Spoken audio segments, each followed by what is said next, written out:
Seguimos en Perspectiva Judicial, ahora en el segmento El Otro Enfoque. Como les prometimos, tenemos con nosotros a toda una trayectoria y experiencia en el ámbito judicial. Tenemos al doctor Jorge Subero Isa, expresidente de la Suprema Corte de Justicia entre el año 1997 y el 2011, a quien agradecemos significativamente haber aceptado esta invitación y acompañarnos esta tarde para hablar del Poder Judicial en el Estado Social y Democrático de Derecho. Bienvenido, doctor Subero. Muchas gracias a ustedes por la invitación. Así es. Usted sabe que yo fui parte de su Suprema Corte de Justicia. Yo trabajé en el Poder Judicial entre el 2003 y el 2009. No me diga, no sabía ese dato. Así es. Le puedo mencionar algunos nombres. La magistrada Rosalba Garit, Claro. la magistrada Doris Pujols, su compueblana, Sí. y el magistrado Alfredo Río Fabián. Con ellos tres trabajé. Pero por eso que ha salido tan bueno. Bueno. Todo el que trabajó conmigo en esa época necesariamente tenía que salir bueno. Y déjeme decirle que cuando se compartió la información en las redes de que teníamos esta entrevista con usted, las personas dicen qué falta le hace el magistrado Subero al Poder Judicial. Eso es un gesto de mucho valor y sobre todo de ex jueces y de jueces actualmente, que valoran mucho su gestión en esos años en los que estuvo al frente del Poder Judicial. Yo creo que eso fue una consecuencia de que yo me entregué a un poder, a una institución que yo la sentía como mía. O sea, para mí el Poder Judicial era yo mismo. Entonces, cuando uno se entrega de esa manera, realmente la gente tiene una percepción mayor, esa percepción de entrega que se tiene. Y las cosas regularmente salen bien cuando uno tiene ese sentimiento hacia quien uno trabaja. Principalmente en un tiempo donde ya no hay tantas personas que se entreguen, que se creen que el salario es todo, perdiendo de vista que realmente más allá del salario hay un sentimiento afectivo que es tan importante como el salario mismo. La vocación de servicio, sobre todo que las instituciones son su gente. Así es. Así mismo. Entre el año 1997 y el momento en el que usted ya cumple su ciclo como presidente de la Suprema Corte de Justicia pasaron muchas cosas. Ahora, yo sé que para los oyentes y para todos nosotros sería interesante saber cuáles fueron los hitos, las cuestiones más relevantes de ese periodo en el que usted estuvo al frente del Poder Judicial, que pueden determinar los momentos más relevantes del avance de la justicia dominicana. Mire, yo creo que el punto más luminoso de todos los 14 años y medio que yo tuve al frente de la Suprema Corte de Justicia fue lograr la independencia del Poder Judicial. La independencia política, la independencia de los sectores empresariales, de los propios abogados, que antes de nuestra llegada en el año 1997 las sentencias se hacían fuera de la Suprema Corte de Justicia. O sea, yo creo que el punto luminoso de mi gestión fue lograr la independencia del Poder Judicial. Y tal vez, o quizás sin tal vez, yo creo que un segundo punto tenemos que colocarlo en el arraigo que tenía la gente en su institución. Tanto es así que en un momento determinado que la Suprema Corte de Justicia llegó a ocupar el segundo lugar después del Banco Central de las instituciones públicas y privadas donde la gente prefería trabajar. ¿Por qué? Porque realmente después que se ingresar al Poder Judicial era bastante difícil porque no era suficiente que me conocieran aunque yo lo recomendara, sino un proceso de evaluación que si era positivo culminaba con el ingreso al Poder Judicial. Y salir era muy difícil, porque solamente se abandonaba la posición cuando uno voluntariamente quería o cuando se cometía algún hecho que realmente ameritaba la desvinculación de la institución. Pero yo creo, si a mí me preguntan, como usted al efecto lo hace, la parte más importante, yo creo que fue lograr la independencia. Es más, y yo creo que se llegó a unos niveles tan grandes, esa independencia del Poder Judicial, que yo creo que eso fue lo que llevó mi salida del Poder Judicial en el año 2011. Yo siento que en un momento determinado el poder político del país le temió, le cogió miedo a esa independencia del Poder Judicial. Y desde luego, mucho también el sector económico, no dudo que también dentro de esas redes de complicidades que se dieron, también haya fomentado esa salida. O sea, el Poder Judicial, cuando nosotros llegamos, la Suprema Corte de Justicia, o el Poder Judicial, era la rama judicial, era el órgano jurisdiccional del Estado. Cuando nosotros salimos, realmente era un Poder Judicial. O sea, que yo creo que ese es el punto más importante de poder lograr la independencia. Y bueno, en ese punto, luego de lo que se logró en el 94, que se dio ese primer paso de la independencia administrativa y presupuestaria del Poder Judicial, lo segundo lo encabezó la Suprema Corte de Justicia, en la que usted tuvo la presidencia. Y ahí hubo un ejercicio muy interesante que quizás muchos ciudadanos no recuerdan. Una especie de primer concurso público de oposición para comenzar a habilitar o sentar la base de lo que hoy es la carrera judicial. ¿Usted nos podría contar un poco acerca de ese primer concurso de oposición? Mire, recuerden que cuando yo llegué a la Suprema Corte de Justicia, salía de la Junta Central Electoral. El tiempo que yo tuve en la Junta Central Electoral, me di cuenta de lo importante que eran los recursos humanos. Desde el primer momento nos preocupamos en la capacitación. Yo recordaba el día pasado, con la muerte de descanse de Raimundo Amaro Guzmán, que fue la primera mano amiga que acudió a la Suprema Corte de Justicia, pues nosotros acudimos a él, no recuerdo cómo fue el proceso, con la finalidad de que capacitáramos al personal. Y comenzamos con lo nuevo, con la computadora. Cuando yo llegué a la Suprema Corte de Justicia no había una sola computadora, nadie tenía computadora. Había unos equipos humanos que pertenecían a lo que entonces era la Dirección General de Estadística, que no eran realmente computadoras. Entonces yo decidí, yo venía de la Junta Central Electoral, que tenía posiblemente uno de los mejores centros de cómputo del país. Entonces yo quise replicar algo en la Suprema Corte de Justicia. Entonces, en ese sentido, comenzamos con ese proceso de capacitación. Pero al mismo tiempo, nosotros no podíamos seguir haciendo en la Suprema o en el Poder Judicial lo mismo que estaban haciendo los senadores antes del 94, que era repartirse los jueces.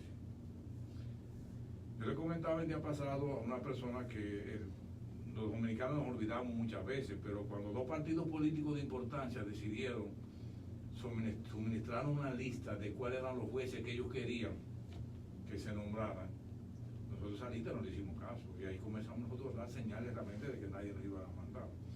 Pero teníamos un problema, y es que la judicatura estaba sumamente cuestionada.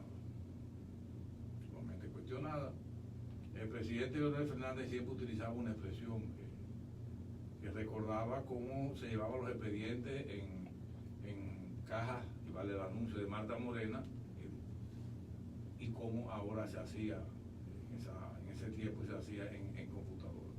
Entonces nos encontramos con un problema de qué hacer con los jueces, cómo íbamos a seleccionar los jueces. Entonces nosotros comenzamos un proceso que fue un proceso muy dominicano, que dio lugar a que en el extranjero se hablara del modelo de reforma judicial dominicana. Los 16 jueces o los 15 que éramos de la Suprema Corte de Justicia nos trasladamos por el país entero, buscando jueces. O sea, en vez de andar la ciudadanía detrás de nosotros andamos detrás de la ciudadanía buscando quienes tenían el perfil de jueces. Así visitamos en lo que esa época eran los 9 departamentos judiciales. En concursos públicos, principalmente en los ayuntamientos, en los clubes, donde la gente hacía sus observaciones, una vez públicas, otra vez no públicas. Ahí comenzó lo que fue en ciernes realmente un concurso. Así se seleccionaron todos los jueces del interior del país y de la capital. O sea, a través de ese sistema, de ese concurso. Ya un poquito más adelante, cuando la Escuela Nacional de la Judicatura se inicia, nosotros decidimos que la formación de los jueces era vital y que no había posibilidad de pertenecer al Poder Judicial si no era a través del programa de formación de jueces de paz. Eso era muy importante porque, a pesar de que la ley de carrera judicial dejaba la brecha de que de manera excepcional se podía ingresar al Poder Judicial como juez. Yo siempre dije que mientras yo estuviera en la Suprema Corte de Justicia, esa excepcionalidad no se iba a poner en práctica. Y efectivamente nunca se hizo. Con muchas personas reconocidas, porque al principio todo el mundo no estaba muy entusiasmado en pertenecer al Poder Judicial. Se pensó que iba a ser algo de lo mismo. Después, años después, todo el mundo quería ser juez, por las condiciones que se les brindaban, el prestigio que se tenía. Entonces, en esa ocasión, muchos se acercaron a mí para que, en base al carácter excepcional de esa disposición de la ley, pudieran ser juez. Y nosotros siempre nos negamos. O sea, yo creo que todo, y hoy en día, creo que es un mérito que tiene la Constitución del 2010, es que no hay posibilidad de ser juez, con excepción de la Suprema Corte de Justicia, a menos que sea egresado de la Escuela Nacional de la Judicatura. Posiblemente sea de las pocas, la dominicana sea de las pocas constituciones donde establece una disposición que para ser juez del Poder Judicial se necesita ser egresado de la escuela. Y eso es muy bueno porque ha sentado las bases de lo que hoy tenemos como carrera judicial. No hay duda, una carrera judicial que comienza como debe comenzar, por abajo, por juez de paz, y culmina en la Suprema Corte de Justicia. Yo siempre he dicho que íbamos a tener una buena judicatura a nivel de recursos de jueces cuando la mayoría de los jueces fueran egresados de la escuela. Realmente el tiempo me ha ido dando la razón. Siempre aparece algún juez mañoso, siempre aparece algún juez con mala costumbre. Sin embargo, yo puedo darte el testimonio de que uno de los grandes éxitos del Poder Judicial es la Escuela Nacional de la Judicatura. Sin lugar a dudas. Y me parece que debe ser el concurso público más confiable de la República Dominicana hoy por hoy. Yo creo que sí, porque eso no fue un invento de nosotros. O sea, cuando nosotros íbamos a crear la Escuela Nacional de la Judicatura, había varios modelos a seguir. Teníamos Costa Rica por un lado, que tenía una excelente escuela judicial. Y teníamos la de Bordeaux en Francia, que también era un buen sistema. Sin embargo, nosotros no nos decidimos por ninguno de los dos, sino que hicimos un híbrido. Hay la de Barcelona, y la de Barcelona que nos dio el leitmotiv para hacer las cosas de manera diferente. Porque la de Barcelona tiene todavía unos criterios de acceso y de egreso muy exigentes, y nosotros los copiamos.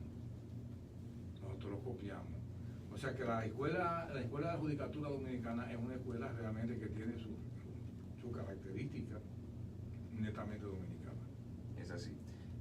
Doctor, el momento en que usted llega a la Suprema Corte de Justicia coincide más o menos temporalmente con la creación de las comisiones para reforma de los códigos. Resulta sorprendente que al día de hoy la única comisión que se puede entender que tuvo éxito fue aquella que dio lugar al Código Procesal Penal. Pero esto es vital para la reforma del sector justicia, del Poder Judicial. ¿Cuáles obstáculos usted cree que han podido evitar que este proceso de reforma, ya más de 20 años, haya concluido como se previó en 1997? Llanamente, desidia y haraganería de nuestro legislador. Esencialmente. No, exclusivamente. Porque no tiene sentido. Mire, a mí me consta que de los primeros pasos importantes del presidente Fernández en el año 1996 era la reforma judicial. Yo siempre he dicho que el gran propulsor de la reforma judicial en nuestro país fue Leonel Fernández, aunque por cuestiones políticas al final se convirtió en Saturno, porque se comió a su propio hijo. O sea, al final de la jornada, realmente por presiones externas, ese hijo que él añoraba realmente lo devoró. Pero en ese proceso hay que reconocer que desde el 96, con la creación de las comisiones, el presidente Fernández estaba sumamente consciente, porque era un abogado de ejercicio. Todavía siendo candidato era abogado de oficio. O sea, estaba consciente de que los códigos dominicanos, la obsolescencia lo estaban arropando, lo habían arropado. Y yo creo que uno de sus grandes logros, se lo dije varias veces, fue la comisión de apoyo, el comisionado de apoyo, la primera la comisión de apoyo a la reforma, con Franklin Almeida, que hizo un papel extraordinario. Franklin Almeida hizo desde la comisión un papel extraordinario, porque todos los cursos de actualización, todos los seminarios de la ley de carrera judicial fue el que lo coordinó. Y se trajo lo mejor que se pudo lograr en todo el área, se trajo aquí al país para en campaña de sensibilización. Entonces, esas comisiones compuestas por juristas de verdad, realmente terminaron su trabajo. Hay un dato que la gente olvida. Cuando nos nombran a nosotros en la Suprema Corte de Justicia, muchos de los jueces eran miembros de las comisiones. Recuerdo el magistrado Luciano Pichardo, recuerdo la magistrada Rosa Berger, recuerdo Margarita Tavares. Entonces, con la llegada de nosotros a la Suprema se plantea un problema. Recuerdo de las primeros en el Pleno, bueno, y pueden seguir ellos siendo miembros de una comisión gubernamental y jueces de la Suprema Corte. Bueno, dijimos que no. Pero a mí se me ocurrió buscar una salida y le convencí a mis compañeros en el sentido de, bueno, ¿por qué no hablamos con el presidente de la República y le decimos que vamos a dar un carácter académico a esa comisión? Así se hizo. Yo le envié una comunicación al presidente y el presidente inmediatamente envió también otra correspondencia a nosotros diciendo que aceptaba que fueran con el carácter académico. Así culminaron ellos. Debo corregirle con respecto al Código Procesal Penal. Realmente el Código Procesal Penal vigente no fue el fruto de la comisión. Ese Código Procesal Penal fue siguiendo el modelo iberoamericano, el Código de Justicia Procesal Penal, que realmente entre FINJUN y 2 o 3 se puso en funcionamiento cuando la gente no esperaba. Yo creo que hay que hacer un reconocimiento, que también la gente se olvida de eso, de que tanto con la Ley de Defensa Pública como con el Código Procesal Penal no hubiese sido posible su aprobación si no es con la insistencia y la presencia activa de doña Milagro Ortiz Bozo. Doña Milagro tuvo un papel extraordinario con eso. Pero yo creo que 20 años ya es suficiente y muchos de esos trabajos de las comisiones yo creo que hay que volverlos de nuevo a corregir. Ya con el tiempo que ha pasado, ya pues, es así. Vamos a ir a una pausa y volvemos en breve, conversando con el magistrado Jorge Sugroviza.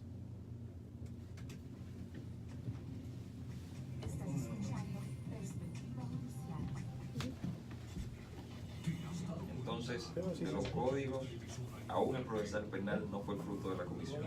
O sea que lo que se aprobó no fue lo que presentó la comisión. O sea, la comisión evidentemente no ha generado las comisiones. Uno de ellos, por ejemplo, el civil, creo que fue el primero, el procesal civil. Por otra cosa no se va a aprobar, no lo van a aprobar. Por otra cosa que no tiene que ver nada con derechos. Pero el civil, que fue un código acabado, no tiene ninguna razón de ser por la cual que todavía no se haya aprobado. Legislatura tras legislatura pasa lo mismo. Y eso es la ganadería de los diputados. Mucha desidia, no tiene sentido. Ojalá los toque algo y que esos códigos salgan. Lo que yo me temo es que cuando vayan a salir ya haya que nombrar otra comisión para modificarlo. Puede que se tome 20 años entonces. Y es una pena porque realmente el empeño del presidente era que eso se terminara, entonces se le dio un plazo. Sí, correcto. Se le había otorgado un plazo. Y fíjese que coincidió que fueron todos los códigos. Y yo busco lo mejor con el Código de Comercio, por ejemplo. Realmente, el Código de Comercio, yo creo que es una aberración que se encuentra inserta en la legislación dominicana. La suerte que se ha quedado, muchas gracias, la suerte que se ha quedado prácticamente sin nada, pues de que puede revisar, quitando las sociedades. Sí, se fue todo ahí con la ley de sociedades. Ya queda muchas gracias. ¿Hay azúcar de dieta ahí? De dieta. No, si no hay no problema.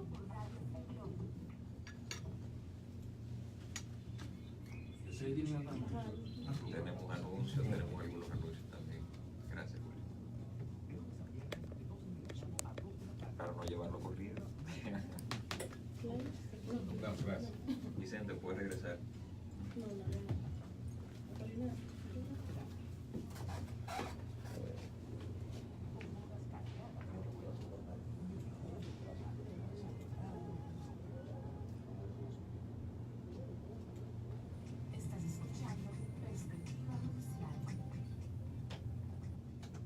Estamos de vuelta en Perspectiva Judicial, seguimos dialogando con el doctor Jorge Suero Isa y ahora vamos a entrar en la parte de cómo hacer posibles las cosas más allá de la voluntad, los recursos.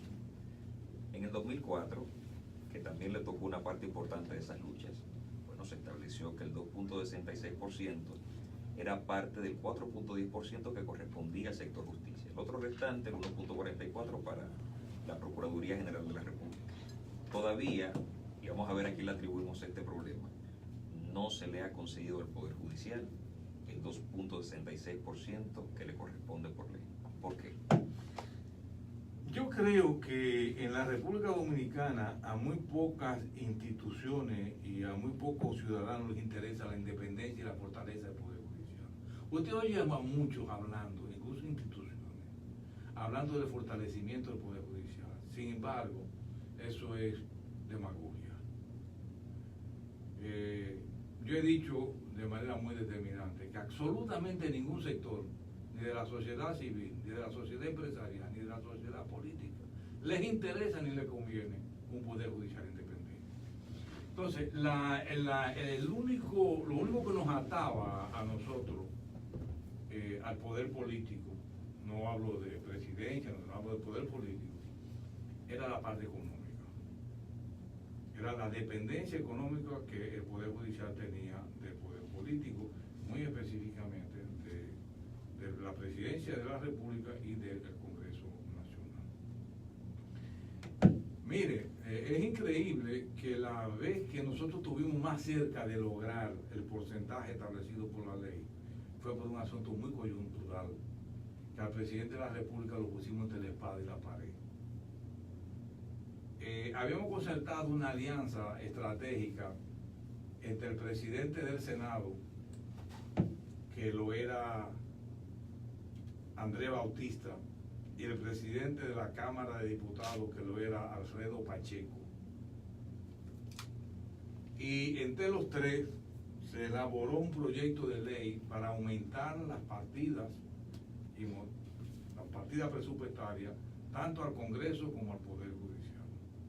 Y recuerdo que en una reunión en el Palacio Nacional, nosotros tres, con el funcionario de turno en el Palacio, logramos que al Poder Judicial, si mal no recuerdo fue en el 2005, que al Poder Judicial se le asignara una partida muy cercana a lo que establece la ley. De ahí en adelante fue decreciendo.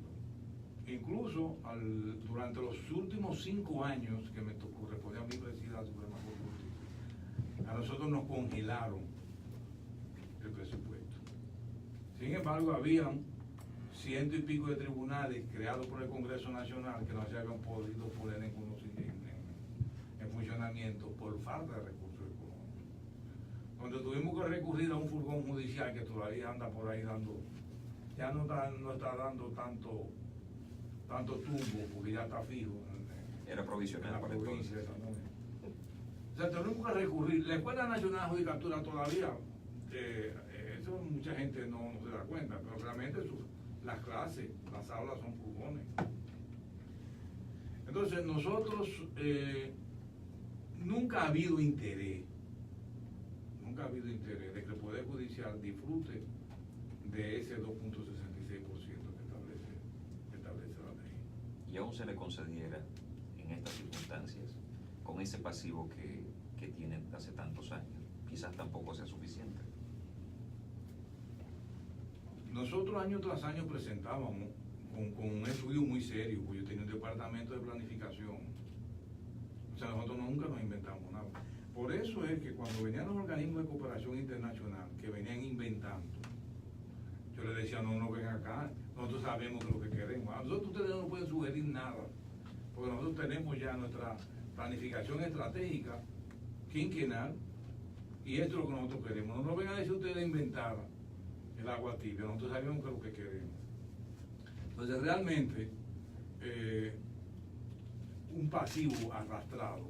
Sin embargo, es importante que nunca tuvimos déficit en el Poder Judicial. Mes tras mes, nosotros hacíamos una publicación en un periódico de la ejecución presupuestaria. debidamente auditados. La rendición de cuentas se convirtió para mí posiblemente en el principal objetivo. Porque yo decía que si no se rendía cuenta, la ciudadanía iba a perder la confianza en la institución. Y nosotros hasta el último centavo rendíamos cuenta de eso. Nos cuidamos mucho de las erogaciones precisamente para no caer en déficit. Si podíamos llamar pasivo, bueno, la cantidad de tribunales que no se pudieron poner en funcionamiento. El ascenso de los jueces hubo que limitarlo durante muchos años porque lógicamente iba a aumentar la nómina. Hoy en día la situación es diferente, han transcurrido 6 o 7 años, el país es distinto, las necesidades judiciales del país son totalmente diferentes. Sin embargo, yo he dicho que no es verdad que para el buen funcionamiento de la administración de justicia se necesiten mayores recursos económicos. O sea, no digo más que los de ahora, no, sino que sean exorbitantes, no. Nosotros funcionamos, pero había un espíritu de solidaridad y había, como usted me dijo al principio, una vocación de servicio. No solamente los jueces, el más humilde de los empleados, de los conserjes, de los mecanógrafos, sentía la institución como su institución misma. O sea, había una especie de affectio societatis hacia esa institución.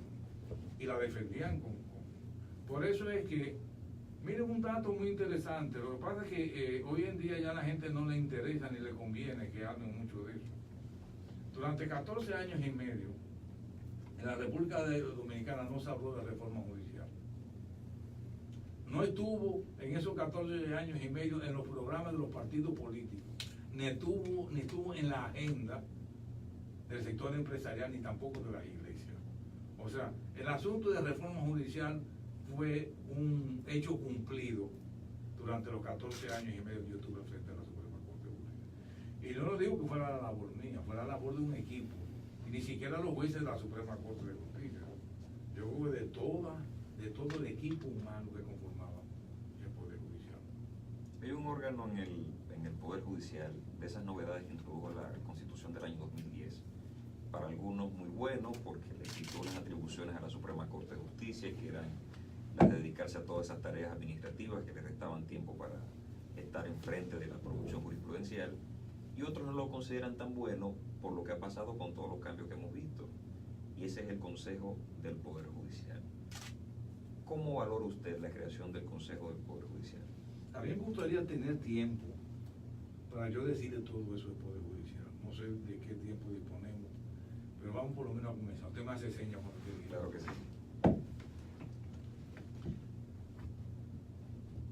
La idea de un Consejo del Poder Judicial fue una idea mía. Pero, honestamente, tiene unas raíces más profundas. En una ocasión se sometió al Congreso Nacional y fue un proyecto de doña Milagros Ortiz Bosch siendo senadora, para que al Poder Judicial se le atribuyera un 3% de los ingresos nacionales. Ese proyecto se aprobó en primera lectura en la Cámara de Diputados. Posteriormente se quedó. En una discusión de eso se bajó, quedó con 2.5. Finalmente no se aprobó. No se aprobó. Pero donde yo quiero destacar es que ya en ese proyecto de doña Milagro se establecía que la parte financiera del Poder Judicial no lo manejara el Pleno de la Suprema Corte de Justicia, sino una especie de comité. Cuando yo propuse el Consejo del Poder Judicial, yo tenía la idea de que fuera a lo interno del Poder Judicial a nivel administrativo. Incluso la sugerencia que nosotros hicimos a la Asamblea Revisora era que fuera el director de carrera, el director de la Escuela Nacional de la Judicatura, la Defensa Pública o sea, los órganos, las direcciones, dirección de planificación, que tuvieran la misión de administrar los recursos económicos de la institución y sacáramos el pleno de la parte administrativa. Para sorpresa mía, un senador específicamente fue el de la idea de que el Consejo del Poder Judicial estuviera integrado por jueces inferiores. Eso me motivó a mí a que con la cooperación de la USAID yo visitara México, Portugal y España, que eran los 3 países donde tenían los consejos de Poder Judicial de más arraigo y de más solera. En los 3 sitios coincidieron con lo primero. Cuídense de 2 cosas en el Consejo de Poder Judicial. Primero, los jueces se van a convertir en políticos. Van a haber en tiempo de campañas para la elección de los miembros del Consejo Judicial, campañas que no le van a envidiar en lo absoluto a las campañas políticas. Los políticos y los partidos políticos van a tratar de llegar a las estructuras del Poder Judicial a través de candidatos que ellos van a promover. Y segundo, van a crear celos entre los jueces que quieran ser directivos, que quieren ser jefes, y los cuerpos técnicos de la institución. Yo estaba sumamente consciente de esa realidad, incluso me opuse públicamente a que ese Consejo del Poder Judicial estuviera integrado de la manera que ese senador propuso. Se aprobó. Y en mi discurso, que está en la página, en mi página, jorgesuberovisa.com, el discurso que yo pronuncié en la juramentación del Consejo del Poder Judicial tiene una vigencia extraordinaria, porque todo lo que dije yo en ese discurso se ha dado. El Consejo del Poder Judicial se politizó en gran manera, pero sobre todas las cosas, los partidos políticos me dieron la nariz. Y sobre todas las cosas más, las campañas que hubo que hacer a lo interno para lograr ser miembro del Consejo del Poder Judicial tenían costos que no tenían que envidiar absolutamente nada a una diputación o una senaduría. Todavía hay enemistades por... Todavía, bueno, todavía estamos viendo consecuencias del Consejo anterior. O sea, yo creo que eso hay que volver a reformularlo. Hay que volver, sentarse fríamente, ver qué se va a hacer con el Consejo del Poder Judicial. Yo recuerdo que la Suprema Corte de Justicia tenía las atribuciones disciplinarias y todo marchaba bien. De repente estas atribuciones fueron también conferidas al Consejo del Poder Judicial y ahora la cuestión disciplinaria de los jueces tomó otra dimensión. ¿Qué opinión tiene usted respecto al tratamiento, específicamente la cuestión disciplinaria por parte del Consejo del Poder Judicial? Mire, yo he sido muy tímido en juzgar a las actuales autoridades de la Suprema y del propio Consejo del Poder Judicial, porque yo he dicho que éticamente no me corresponde a mí, no es ético realmente que yo haga un juzgamiento de un órgano al que todavía yo me siento demasiado obligado. Lo que pasa es que no era lo mismo, por ejemplo, y a mí me tocó como presidente del Consejo del Poder Judicial presidir juicios disciplinarios contra jueces. No es lo mismo cuando son 16 jueces de la Suprema Corte de Justicia que juzgan a un juez en un juicio disciplinario, que 5 personas o 5 jueces también. Pero el juez sometido a juicio disciplinario se siente más confiado desde el punto de vista de la protección de sus derechos cuando son los jueces de la Suprema que lo juzgan que cuando lo juzga el Consejo del Poder Judicial. Y eso que yo creo que el Consejo del Poder Judicial ha hecho un papel desde el punto de vista disciplinario que no tenemos, no hay por qué criticar. En ese aspecto, moviendo un poco la página quizás, siempre se vinculó el tratamiento de la cuestión disciplinaria al tema de la independencia judicial. Incluso incluso hay quienes piensan que deben disciplinarse a los jueces, pero sin afectar su independencia.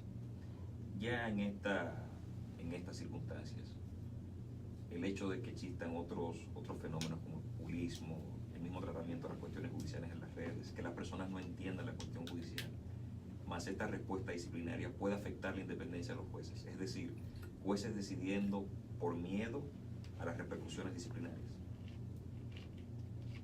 Mire, nosotros tratamos de rodear los juicios disciplinarios de la mayor garantía y de protección a los derechos de los jueces, porque sabíamos que de una manera o de otra los jueces podían ver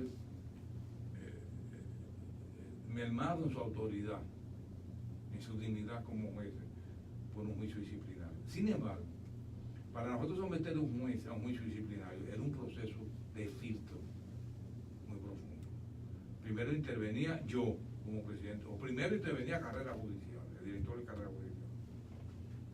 Después intervenía yo, después intervenía inspectoría judicial, y ya finalmente era que se procedía a los apoderamientos al pleno de la Suprema Corte o al pleno del Consejo del Poder Judicial, dependiendo del caso.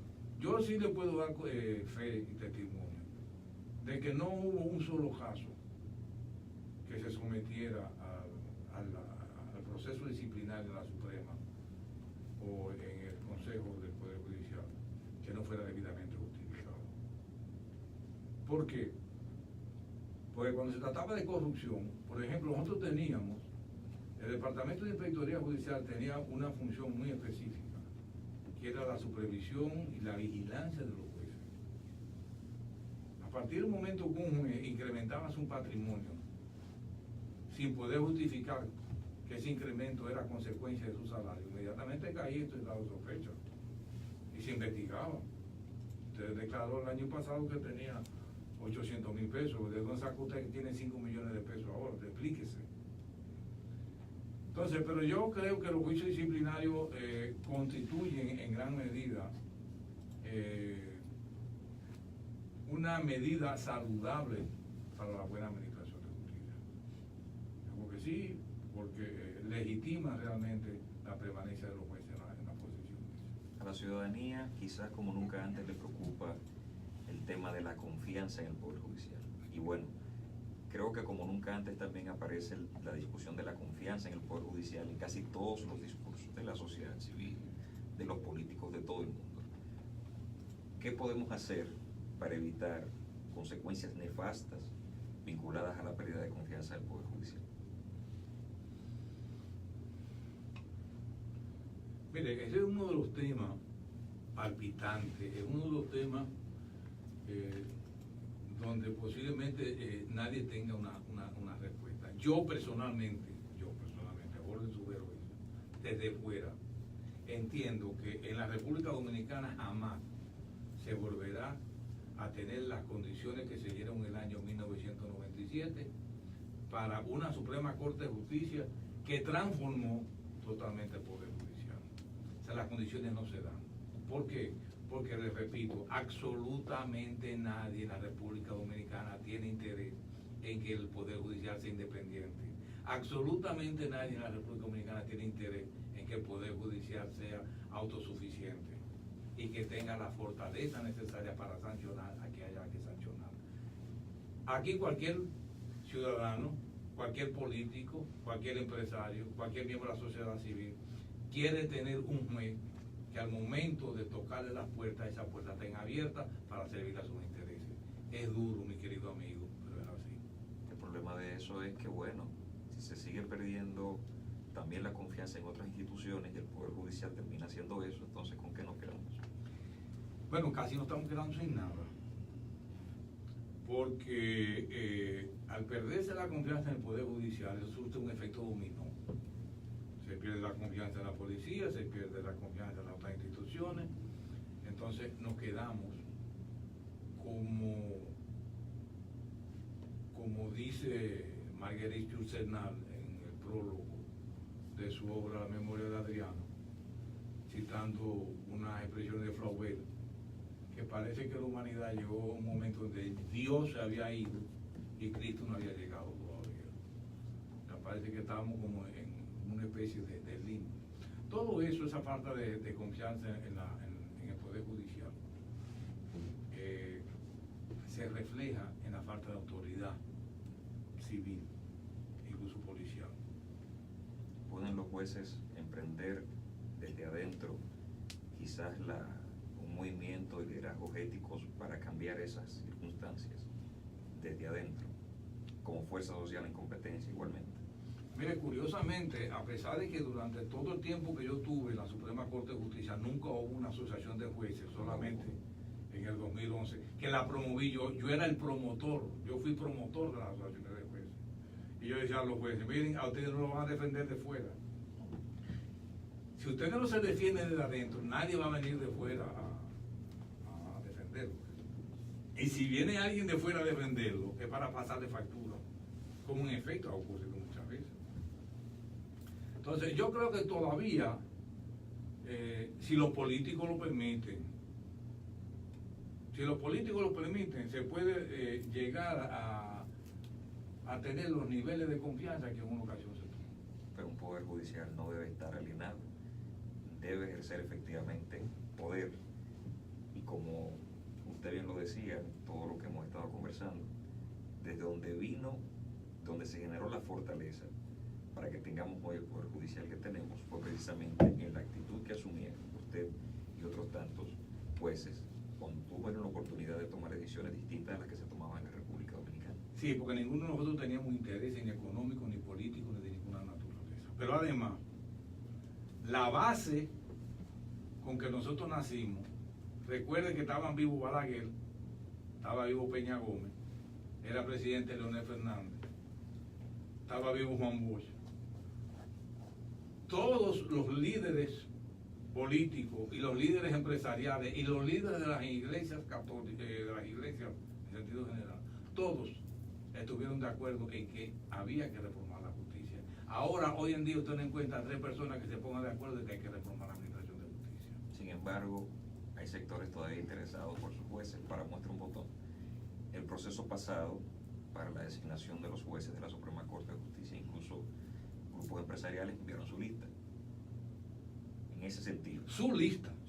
La lista que les interesaba a ellos. Una última pregunta sería, pensemos hoy en el perfil del juez que necesita la República Dominicana, en cualquiera de las altas cortes. ¿Cómo describiría el doctor Jorge Subero Isa, con toda la experiencia que posee, para los fenómenos que enfrentamos el día de hoy, el perfil del juez que necesita la República Dominicana? Yo me conformo con que sea honesto y honrado. Si nosotros logramos un juez que sea honrado, que sea honesto, nosotros necesitamos más nada. Porque esas 2 palabras, la honestidad, la honradez, tienen un sentido tan amplio que hacen que cualquier hombre, cualquier mujer, cualquier ser humano realmente pueda desempeñar cualquier función sin tener en cuenta los conocimientos que pueda tener esa persona. Sin que quepa. Así mismo es. Doctor Jorge Subero Isa, muchísimas gracias. En nombre del Observatorio Judicial Dominicano, de Radio Funglode y de Perspectiva Judicial, para nosotros ha sido más que un honor tenerlo aquí con nosotros. Bueno, yo me siento muy complacido porque me han permitido, por las preguntas que me han cuestionado, decir cosas que regularmente nadie se atreve a preguntarlo, nadie se atreve a decirlo. Lo felicito por el programa, a veces cuando tengo la oportunidad los oigo y en otras ocasiones por las redes sociales los sigo. O sea que lo felicito, hay que seguir. Debo decirle que en manos de ustedes, de la juventud, está el futuro del país. En manos de la juventud dominicana está que tengamos mañana un mejor poder judicial, que tengamos un mejor Congreso, mejores presidentes, es decir, que tengamos un mejor país. No pueden disminuir bajo ninguna circunstancia esa velocidad y pueden desencantarse. Muchas gracias por sus palabras y a todos ustedes por haber sintonizado Perspectiva Judicial el día de hoy. Será hasta una próxima.